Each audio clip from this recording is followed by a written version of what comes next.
So I just finished watching Five Nights at Freddy's 2, the sequel to the original film based off the video game series that we got, 2 years ago? Right up front, I am not a fan of the video game series. I think it's rather stupid, actually. I have played some of them in the past, but this is all coming from the perspective and opinions of someone who does not care at all about this IP, so keep that in mind. I don't even remember if I did a review on the original, but I thought it was really bad. I didn't care for it at all. Matthew Lillard is a great actor, as well as the animatronic effects and all the puppetry and all the effects work, basically, which Jim Henson's company provided the animatronics for these movies. Same with the second one. The animatronic work is very, very good. There's maybe one or two creepy scenes. Besides that, I didn't care for this at all. I thought it was a little bit of an improvement over the first movie. I'm not going to say it's a terrible movie.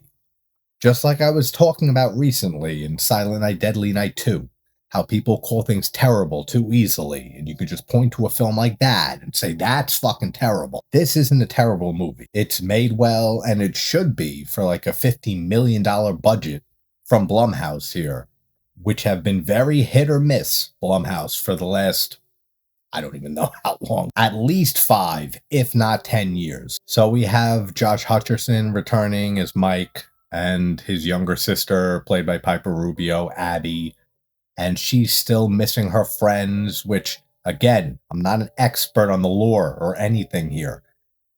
The kids from the first movie that are trapped inside the animatronics, the kids that were murdered by Matthew Lillard's character in the first film. And Mike is telling her that he'll fix the animatronics and, bring her friends back, and of course he has no intention of doing that. She finds out, she gets pissed, and then we have, I always forget the actress's name, Lael is her last name. She played Beck in the first season of You, and I think she had some, reoccurring roles in the other seasons. But that was the first time I really saw her. She's a great actress, but even her performance isn't that good in here. Most of the performances in the acting isn't great in this. It's fine. And we have Skeet Ulrich and Matthew Lillard, both from Scream, back together in a movie. How exciting, said fucking no one. Man, Skeet Ulrich really looks like a shell of his former self in this movie. Sorry for all the Scream fans, but his performance wasn't good. He doesn't look good. He's not aging well. But the plot is convoluted as shit. The story is not good. There's too much going on at once. And besides the animatronics looking kind of cool, basically the only positives that I had with this. I do remember a little bit of the first few games when they first came out. So I did appreciate the references to the second game, like when Mike puts on the Freddy helmet or the Freddy head, and it fucks with the animatronics and they can't see him as a human being, just like in that video game. That was cool. And Foxy coming out of the vent and how he takes the flashlight and shines it down the hallway.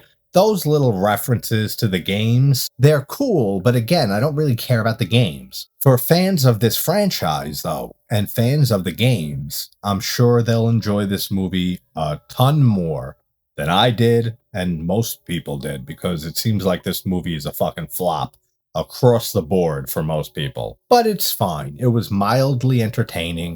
That's it. I'll forget all about it tomorrow. Five Nights at Freddy's 2. Check it out if you're a fan of the franchise. I basically would only recommend this movie to someone who is a fan of the video game series and was a fan of the first movie, which again, I am neither.